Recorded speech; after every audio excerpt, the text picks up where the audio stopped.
Hey everyone, it's Caito, and in today's video, we're going to be talking about the pros and cons of not terraforming on your island, and why you can have an amazing island without terraforming. So if you're interested in content like this and you want to see more in the future, I'd appreciate if you like and subscribe. But before we get too much into it, I did want to remind you all that I am doing a sweepstakes over here on my channel. I am giving away two $20 Nintendo eShop gift cards to two separate winners. All you have to do to enter is download Disney Emoji Blitz using my link down in the description, reach level 10 in the game, and then send me a screenshot of you reaching level 10 on Instagram. Additionally, any money that you spend in-game does help to support the channel because that link is a creator code. So I really do appreciate all of the support. This sweepstakes will be going until July 14th, so make sure you download Disney Emoji Blitz using that link down below. Good luck to everyone who's entering, and let's get back into the video. Alright, so we are here on my no terraforming island, Bergonia, right now, and as I've been working on this island, I've kind of started to get a feeling for what is easy about not terraforming and what the challenges are of not terraforming. So that's kind of what I want to go over today, is the pros and cons of terraforming or not terraforming. And we're going to go ahead and start off with the pros first, because I honestly think there are more pros than cons.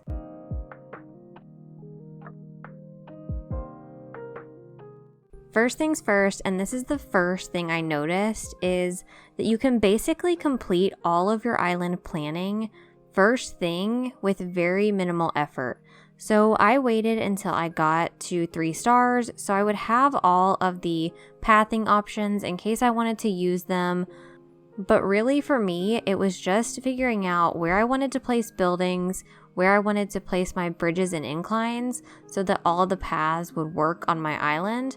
And once I did that, now my island is all set and ready for me to design with little to no effort. I just had to pay off all of the bridges and inclines, and that was that. Normally, when I'm terraforming, planning out my island and where things are going to go, I tend to do it along the way. I don't really do it in advance. So having all of this planned out was such a benefit for me, because now all I'm focused on is designing and connecting the different areas on my island. And I don't have to worry about saving room for any buildings or anything like that. It's so nice.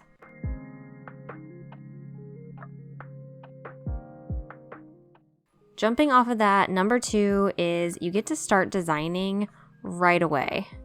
Because you're not terraforming, you can literally start designing from the very beginning, place down a house, start decorating with what you have, gathering items. If you're really doing a no terraforming island and nothing's going to change, or even if you're doing minimal terraforming and just making small modifications, the main focus of decorating your island is going to be the designing as opposed to the waterscaping and terraforming. So this was amazing for me.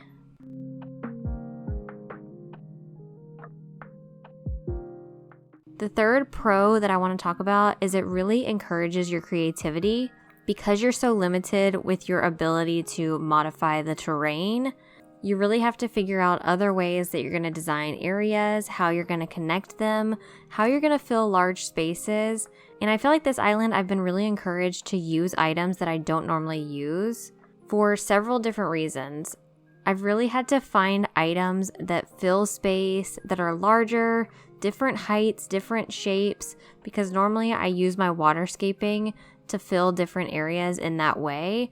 So having to use different items to do that has kind of been game-changing for me. I've absolutely loved every minute of this no terraforming island so far, but I would say there are a few cons if you're planning on doing this.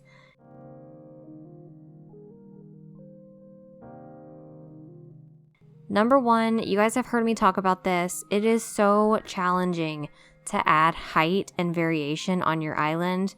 Cliffs are the number 1 source of height for an island or for a space. So finding things to add that height is challenging. You obviously have your buildings and your trees, but beyond that, you really have to rely on other items. You could use street lamps, destination signposts. I'm just looking for anything tall. There are so many items that are smaller, but I have been using a ton of trees on this island, and that is really helping.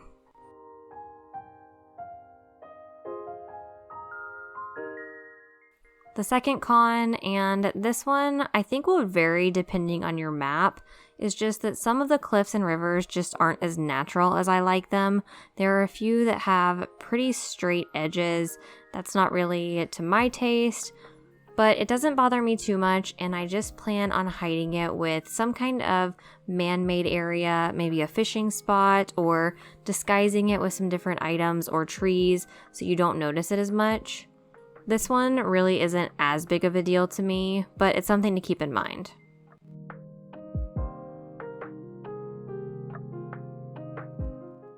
And the last con that I want to talk about is if you don't do the pre-planning of your bridges and inclines, the pathways are a little bit more challenging, and you have to think about there are only certain areas or certain widths that you can put a bridge across a river, or certain spaces that you can put inclines. That's why I really recommend doing the pre-planning, because if you wait until the end and then you have a path going a certain way, it may not work out where you need to put that incline or bridge.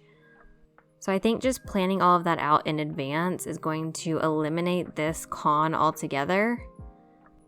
So really, overall, there are not many negatives in terms of no terraforming to me.